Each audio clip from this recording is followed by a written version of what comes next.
So we've been away for a while. We've actually been in Walt Disney World and we're lucky enough to be there for a whole month, give or take a few days doing some other things. I did a few lives while I was there, but I thought it'd be a good idea just to pop a shortish, my videos are never short, but a video up with some things that we learnt that you really need to be aware of if you're traveling to Walt Disney World. I'm just going to do this in one long take because I want to get this out as soon as I can. So I'll apologise in advance for any fluffs of words, but you'll just see how this goes.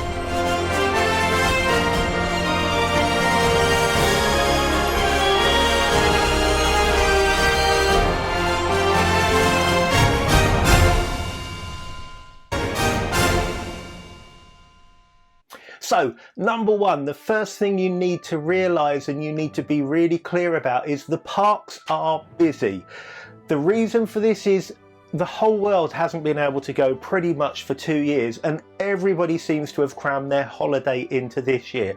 So the parks are going to be busy, which means you are going to get queues. So that's number one. Number two, there's Genie Plus. I've looked at Genie Plus. I'm not convinced it's a really good thing to do. So let's talk about how you can get to do the rides that you want to do without Genie Plus. Now be clear, I'm not saying it doesn't work. I just think it's really complex and I've heard lots of people complaining about how difficult it is and how actually quite often they'll spend the money and then not be able to get onto the rides that they want. I did a video about this a few months ago and I said the way to get the most out of a Walt Disney World holiday is go back to 1980s planning. 1984 I think was the first time I went. This was before fast passes. I think they were just starting the paper ones, and back then you'd go to a ride, you'd get your ticket, a paper ticket, it would give you the time, you'd go and do some other things and then you'd do your ride, and once you did that you could get another one. Oh, I wish we could go back to those days. Therefore, the way to get round the parks was to be there at rope drop. Now, again, a few people have said to me, David, what on earth is rope drop? Rope drop is when the park opens, and they literally used to have a big velvet rope across the entrance to the park, and they drop it or pull it to one side so that they didn't get sued from people tripping on it, and then you could go and do the rides that you want to do. Now, that's still something you need to be thinking of. Certainly when you're travelling from the UK, you've got the 5-hour time difference, so your first 2, 3, 4 days, your body clock's going to be all over the place. You'll be waking up at 3, 4, 5 o'clock in the morning UK time, 3, 4, 5 in the morning Florida time, which is actually 8, 9, 10 UK time. There's a 5-hour time difference. So make the most of those first few days. I'm not saying get up at 3 o'clock in the morning, but be at the parks an hour before they open. An hour before they open. Why do I say that if you can't get in for an hour? Well, there's two things.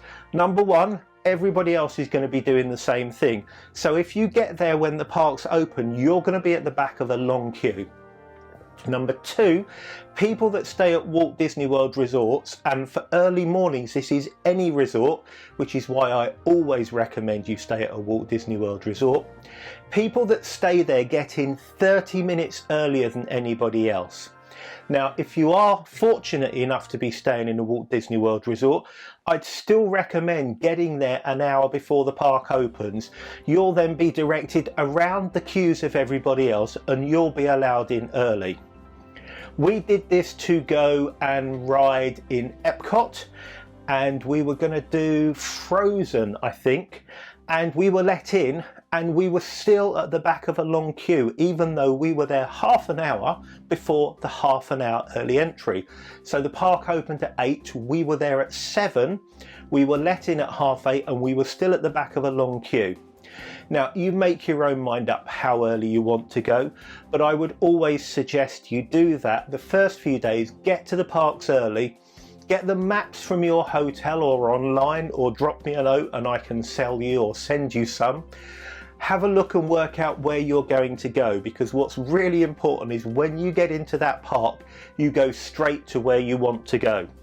Talking about Hollywood Studios, for instance, when you go in, if you want to do Tower of Terror, you go right straight away. If you want to do Toy Story Land, you're up and to the right. If you want to do Star Wars Land Galaxy's Edge, you're to the left. Cast members in Hollywood Studios do have signs. They're not as great in all the others. So do think about doing a rope drop when you get there. Check the park times as soon as you get to your resort. Have a look online. Again, this was a second hint that I said to people. Always plan your days.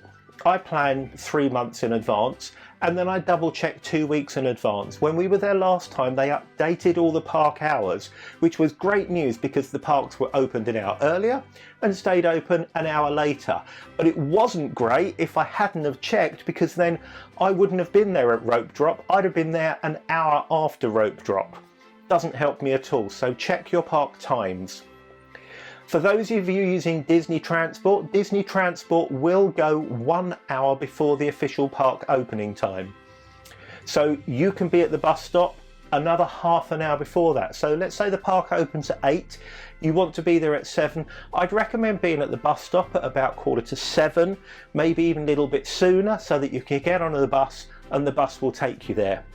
Remember, for the Magic Kingdom, it's probably the best thing to do is to go on the bus, because it avoids the transportation and ticket centre and then having to take the monorail, a small boat, a big boat, or walk around Bay Lake. So that's about rope drop. Make sure you get there, make sure you know what you're doing. What I would also suggest is, once you've done that, do the rides that you want to do and speed round them if you can, and then about lunchtime come out of the park, go back to your hotel, have a little bit of a rest, have a relax around the pool. If you're at Magic Kingdom, you can hop on the monorail and go and look at the other resorts. There's no charge to going into the Polynesian or the Grand Floridian or the Contemporary. You won't be able to use their pools, they're only for residents, but it's a good thing to do. Just have a look around. They've all got quick serve restaurants and it's just a nice break. And actually the walk from the Magic Kingdom round to the Grand Floridian, now that they've opened that up, is a really nice walk. Maybe 15 to 20 minutes, definitely something to do just to cool down a little bit. Or for a little bit of extra fun, there's the little boats that go from the Magic Kingdom and they go to the resorts. You can also get a boat from the Magic Kingdom across to the Contemporary and over to Wilderness Lodge, which again is a really, really lovely resort if you just want to do something different. One of the other hints and tips I said was about your sat-nav. If you're renting a car, you're probably going to think, I should use the car's sat-nav. Be very, very careful about this. We got caught out with this. Now, we go to Disney an awful lot. We're fortunate enough to have gone 2 months in the last 6 months. There's lots and lots of roadworks going on. Disney has changed massively and the roadworks are all over the place. Roads that were there 6 months ago are no longer there, but your sat-nav doesn't know this. Your sat-nav will take you to the wrong place time and time again. We did this, we wanted to get into early opening for Hollywood Studios. Remember how important it is to get there early, and I had to go on a 15-minute detour because my sat-nav tried to take me into the staff parking for Hollywood Studios, which is not a great thing to do. So use your phone sat-nav and that way it'll be up to date. If you've got a data plan that you can use over there, then by all means use Google or Waze or Apple Maps. Otherwise, have a look online for a free sat-nav program that you can download into your phone. It won't use any data, but it will get you where you want to go. And I'll put in the comments a good one to use there. Second thing on sat-nav is your sat-navs will be set to 2 things. Number 1, use toll roads. Number 2, use freeways or motorways. My suggestion, turn them both off. If you want to spend your whole time on the I-4, leave them on. If you want to go around some nice back roads and have a little tour of the other parts of Florida, for instance, you can actually go around the back of the Magic Kingdom and there's a whole area around there called Dr. Phillips, really pretty. You'll actually get to this place that you were going in pretty much the same time. So my suggestion here is do 2 things. Number 1, leave them both on, so use toll roads, use freeways, motorways, and then see how long it takes you where you're going to go. Pop your destination in. Then go back in and turn them both off and see how long it's going to take you again.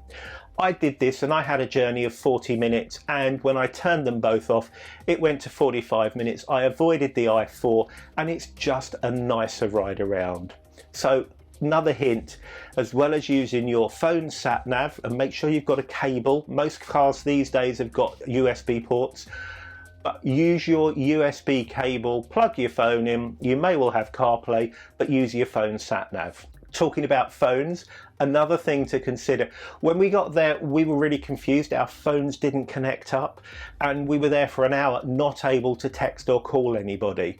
So I started playing with the phone settings and I actually got onto the Wi-Fi at the airport. We're still at Orlando Airport, and somebody had suggested one of the things to do is to turn your phone off of automatic network recognition connection. So that's what I did. You go into settings, you go into mobile data, you go into network provider or something like that, turn off automatic, and then it will give you a list of all the ones that you can use, and pick one of those, and hey presto, we got a phone network. Really, really quick, really, really surprising, and this happened a few times. It's never happened before, so it could just be a fluke. It could have been a one-off. It could be one of those lovely updates that Apple have done for us, but it's definitely something to think about. When you get there, if you don't get a connection straight away, then go into your phone settings, turn off automatic network selection and pick one. Pick AT&T or T-Mobile or something like that. Don't do that in the security queue though. If security see you with your phones, you could be in for a very, very long wait. So wait until you've got out of the airport if you can, or worst case, possibly around waiting for the bags. Don't do it in the security queue. They really don't like it. It will cause you a lot of problems. So there we go. There's a few things to start you on your thoughts. Definitely planning is important. Definitely rope drop is important. Check out the times before you go, literally the day before you go and when you arrive. And if you're staying at a Disney hotel and you do the online check-in and so you get sent straight to your room, get yourself to reception, get yourself a full set of maps. You'll find with those quite often the planners and the park times. Make sure you know what times the park open and get yourself an hour there. It's really tough at the moment over there. It was really busy. I talked about Genie Plus. As I'm not a fan. I'd actually like Genie Plus if they went back to the 30 days previous and 60 days previous. So what am I talking about? The old Fast Pass Plus system, you were able to book your Fast Passes 30 days in advance. So you could do your plan and you could book 3 a day. If you were staying in a Disney resort, you could book 60 days in advance. So you had your week, 2 weeks planned out. What that meant was they actually held back some Fast Passes and they were released on the day so that people that couldn't book in advance got them. Genie Plus is completely different. Fast Pass Plus was free. Disney Genie Plus costs $15 per person per day. So if you're a group of 4 as a family, there's another $60, and you have to start reserving at 7 o'clock in the morning. I was in the queue for Slinky Dog Dash one early morning, and literally there was a lady there on the phone to her husband with an iPad in the hand, and between them they're trying to get bookings for some of the other rides, probably in Galaxy's Edge, and then he was queuing for another ride and she was queuing and they were coordinating it. That's not fun. Disney, please, please, please do something about this. I get that it's a money maker. I actually don't even mind paying for it, but you have to do something about this, 7 o'clock in the morning thing. Even if it's 7 days in advance, even if it's 14 days in advance, but on the day, it's not fair. It doesn't work. It ruins people's holidays. The majority of people that I've spoken to haven't had a great deal of success. It's a very complicated system. Literally, you need to be some kind of rocket science to go to Disney, it feels like these days. But once you understand the rules, you can do it. So be there early, do the ride you want to do, go away and have a bit of a relax in a pool or at your resort, or go and do some shopping or something else. So there you go, a few quick hints and tips. I've got loads of videos to make. I'm going to start making them. I'm really sorry it's taken such a long time. Before I go, just a little reminder. If you want some help booking your next Walt Disney World or Disney holiday, check me out at D4B Travel. Please also like and subscribe to this video. You'll find us on Facebook and Instagram on Disney for Brits. And if there's anything I can do to help, just give me a shout. As our pal Mickey says, I'll see you real soon.